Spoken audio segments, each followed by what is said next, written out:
Welcome to the Southeast Kids podcast. The vision behind these podcasts is to help inspire families to take a deeper dive into family discipleship outside the walls of our church. Today I have with me Jason and Darby Dugger. Hey guys, how you doing? Hey, great. So glad you guys are here. So the audience may not know you, so can you tell us a little bit about yourselves and your family? I'm Jason Dugger, and I met Darby here many years ago, like 20-some years ago. We've been married 20 years, and we have 6 children, and I work as a doctor and have served in many different roles in Southeast through the years. Wow, awesome. And I'm Darby, and actually it's this month 21 years that we've been married. That's right. And then I am graduating with my master's this month. So other than that, homeschooling our 6 kids, and life just keeps going. For sure. And life is busy. Very busy. Which is why we're here today, to talk about the busyness of life and how you guys have been able to create or cultivate a culture of saying yes to Jesus in your home despite the busyness of life. Tell us a little bit about that. I don't know if it was intentional the way that we did it, but I think we ultimately just landed on the first yes you have to say to Jesus is for the gift of salvation. And so just kind of leaning in and letting the Lord and our kids do that without our interference, and kind of watching the Lord pursue our kids and watching them respond.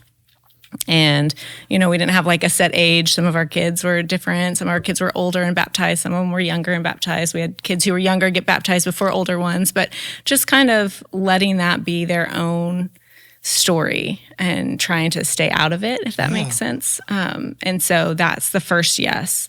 And then after that, it's really just the freedom of what is the Lord leading you to do? What does your relationship with the Lord look like? It could be different than what mine looks like, and giving them the freedom to kind of find it on their own. Wow. I love that. That's really good. Yeah, I think also our kids, in order to learn how to say yes, I think our role is to exemplify that too. And so I think Darby and I through the years have tried to exemplify saying yes and stepping up whenever we felt a calling in an area, a need to serve somewhere, a need to minister somewhere, a need to do something, a need to respond to the Spirit, just to visibly, step into that, convenient or not. And telling the kids that we felt like it was what the Lord was asking of us at the moment. Yeah, so just trying to model that, I think, for them to observe, and then inviting them into some of that too, because sometimes when we serve together or something, it's a sacrifice for them too. It takes away some time or something for them that they're part of that. They're part of that moment also. Yeah. I love that, because much of what we want our kids to do is caught more often than it is taught. Absolutely. Sure. And I love what you said about giving them the freedom to explore that in their own way, their own time. Yeah. Like, explain that a little bit more. What's that look like with so many different kids that are so different to allow them to say yes their way, I guess? I don't know when it was several years ago where I felt like the Lord really just reminded me that He is the one who convicts and He's the one who saves. And it helped me kind of stay in my own lane, because I think when they were younger, I had this pressure that it was on me. And if I, could make them feel convicted about a certain attitude, or, convicted that this is a discipline they need in their life, then it would benefit them the rest of their lives. And I realized just from the Lord kind of reminding me where my place was to step back and realize that the Lord that's what He does. And if I'm in the way, then my kids will miss out on that. So It's real good. That's not to say that I don't still try to convict them of things too. Absolutely. I mean, we're still rules in our house for sure. But Wow. So Christmas can be such a busy season. I mean, life in general, 6 kids, being a doctor, like all the things, right? How have you guys just kind of keep Christ at the center? Because it can be such a disconnected season and time of the year, and very busy. And so how do you guys keep Christmas focused and fresh as a family? do you want to go? No, you go ahead. Oh, I think, I don't know. When they were younger, I had a lot of pressure that we had to do the Advent calendars, and we had to do the activities, and we had to do all the things, because I felt like if we didn't, it was, again, a disservice to our kids or to their future faith. And again, just kind of through the years, I felt like the Lord stripped that a little bit and just gave us permission to say no to some things, and that we can still keep Christ in the center sometimes if we dismiss the noise. I don't know if that... Yeah. It's good. It's good. Yeah, there's certainly, it's changed through the years for us, obviously. You know, I think many families who have multiple kids would probably identify this. And, you know, what you did with your oldest maybe at the beginning isn't always the same thing that you're doing many years later. But there's some traditions that have stayed through the years for us, for our family. And, you know, like we watch The Star as a movie family night. Christmas Eve. And we have just particular moments and just how we do Christmas morning. And we don't just this is just how our family does it. We don't just rush to the Christmas tree. We have a time when we actually pull out the nativity and tell the story and just read through that chapter in Luke. And they know to expect that. Right, we have breakfast first. Yeah, and they just know that's just kind of how our slow. family does it. But then I think also, Bernie, just this kind of goes back to like Deuteronomy 6. You know,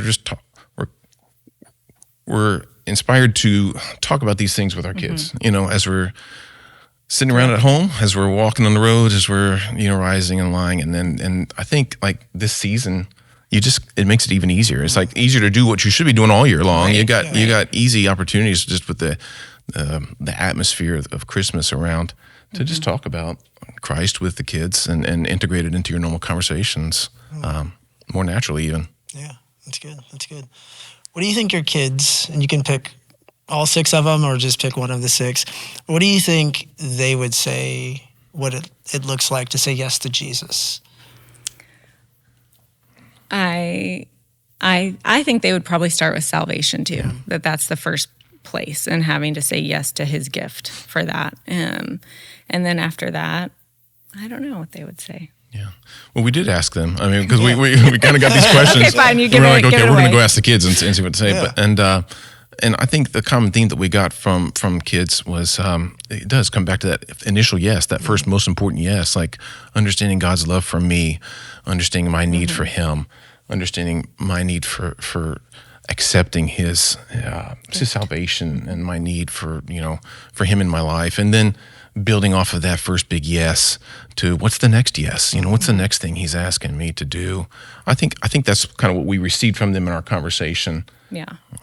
Man, that's so good. That's so good.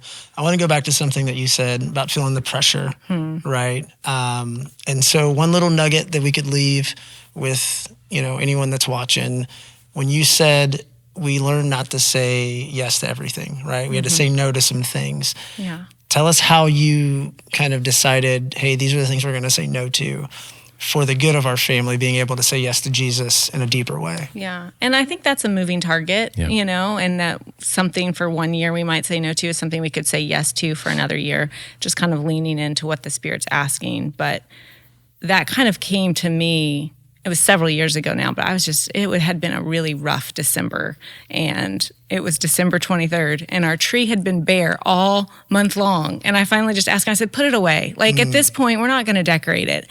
And my heart was so broken because I felt like I had failed my kids because we had it up all, and I was like, oh, I'll get to it. And I just didn't have the emotional energy to do it. And it was that night where I just felt, I still feel like I'm on my knees closer to Jesus than ever. But our house doesn't look like it's ready for Christmas. And these traditions aren't kind of what they always have been. And so I think there was some freedom there that it's okay in the moment to figure out, what is the Lord saying? It's okay to pass by on for the sake of just unity and a little bit more clear head so I can be more intentional with my kids or in the moment with my children than trying to cross off all the things to do. And our Christmas trees come back up ever since, it was a one and done where it was a no for that season. So that's why I feel like it's a moving target. But I feel like, if you're leaning into the Spirit, He'll tell you. Yeah. So powerful. Yeah, I agree. It's prayerful decisions and trying to keep an eye on what the family needs. Right. And feeling okay to resist against the culture of do. And some years you'll be more doing than others. Like there's not anything wrong with it. It's just what's the Spirit asking of your family for this season. Awesome. So if you could leave a family with a little nugget of wisdom, almost 21 years of marriage, 6 kids, saying yes to Jesus, what would you tell them? I would tell them probably the things that you think are the biggest and most important in the end aren't probably the biggest and most important with regard to your kids and your relationship. It's the little things. It's just the little moments where they, want to play with you for a board game or play in the backyard or just little stuff. It's not, signing up for all these activities and a million things to accomplish. It's just the little moments that I think are most memorable and meaningful in the long run. I think I would really just lean into the Lord's goodness and to just know, even if it doesn't look good right now, it doesn't mean that he won't redeem it later for his own purpose, and that he loves our kids more than we do. And his plan for them is going to be really good. So powerful. Thank you guys so much for sharing your knowledge and your heart and your family with us today. Thanks.